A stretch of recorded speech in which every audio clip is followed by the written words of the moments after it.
Hello internet video viewing world, welcome to my video review of the NZXT Khaos Classic Series full-size tower computer case.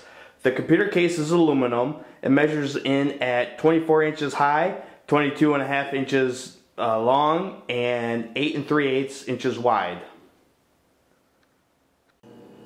On the front of the case at the bottom we have two 120mm blue LED lighted fans.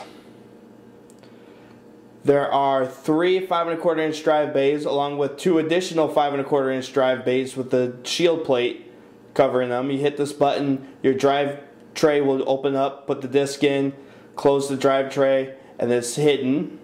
And then we have the case badge. In the case we have power and hard drive activity LEDs.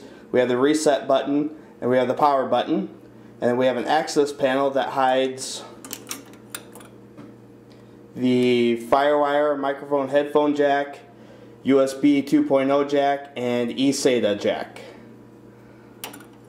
And then along the top there's some decorative grills, and on the top back of the case we have a 140mm fan. Both the left and right side panels of the case, there's ventilation.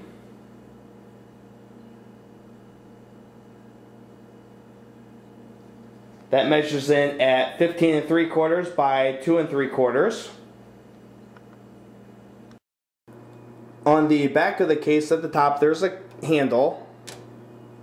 There's a 120mm fan. The motherboard owl shield plate goes here. There are 7 expansion slots. There are 2 places for the power supply, or you can mount dual power supplies. One goes here. Another one goes here. Remove this plate by removing the 4 screws. And remove that plate. Second power supply goes there. There are 2 rubber grommeted holes for tubing or wires to pass through. There are 4 thumb screws, 2 on each for each side panel. The right side panel has plastic coating on the thumb screws. And there's the other one. Also there are 4 additional thumb screws for the motherboard tray to fold out. There and there. And let's get a closer look at the inside of the case. On the inside of the case there's a pouch that holds the user manual, hard drive and power supply screws, motherboard standoffs, CD optical drive motherboard screws, and 12 fan screws for this 3x120mm fan bracket on the inside that goes right behind the motherboard tray. The motherboard tray form factor is either a standard ATX or micro ATX. There's a panel that hides the power supply with some ventilation at the bottom. There's an access panel here. Remove 2 screws, that panel will come off for easy access to the power supply. There's a hole right here for cables to be routed through. There are 2 hard drive cages. I'll remove those and show you them. And there are the 5.25 inch drive bays right there. And all of your cables for the front.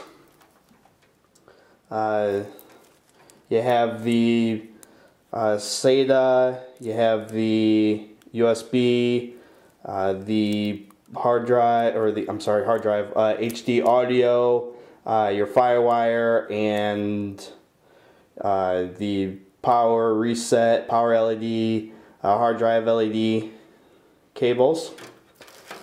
And let's take a look at one of the hard drive cages. Okay, let's have a closer look at the hard drive cage. Like I said at the beginning, there is, in each hard drive cage, there's a 120mm blue LED lighted fan. There's a grill on the front, and then there's a dust filter on the inside. And let's take a look On each side there are 2 screws that secure this grill.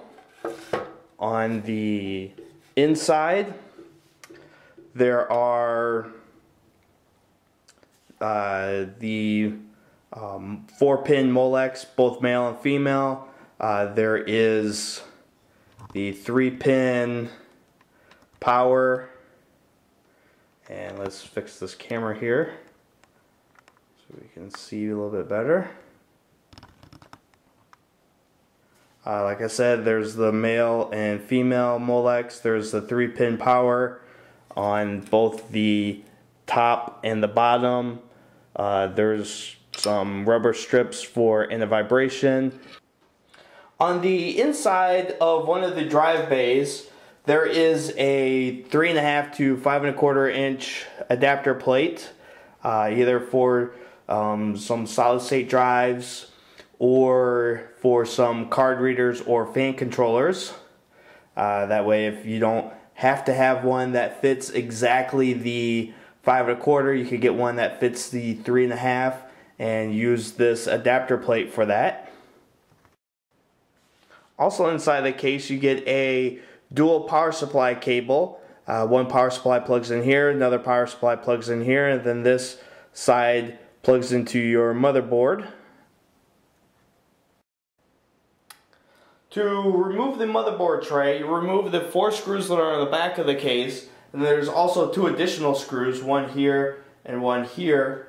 And once you remove those 2 screws, you can slide the motherboard tray over to the left a little bit towards the front of the case, and then it folds open, so you can either put your motherboard on the motherboard tray like this, or there's a pin inside here at the bottom. And if you remove this pin,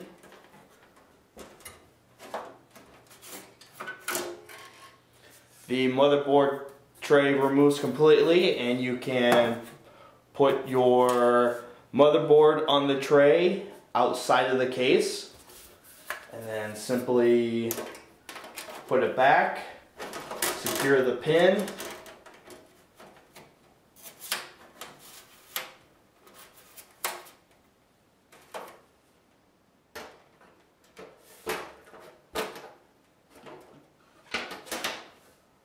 put it there, secure it with the screws, and there you have it. At the bottom front of the case, there are 2 wheels at the bottom of the case at the front for easy maneuvering.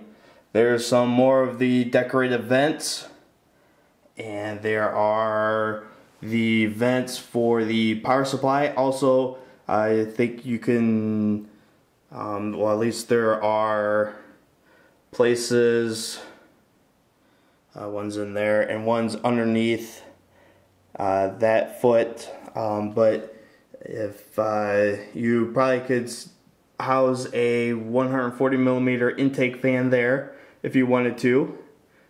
If there's room for, depending on the power supply, looks like there's some room in there for that. The fan would go right there, and the power supply fits on this rail right here. Sits on that rail, so if you have a short enough fan, it could go right there.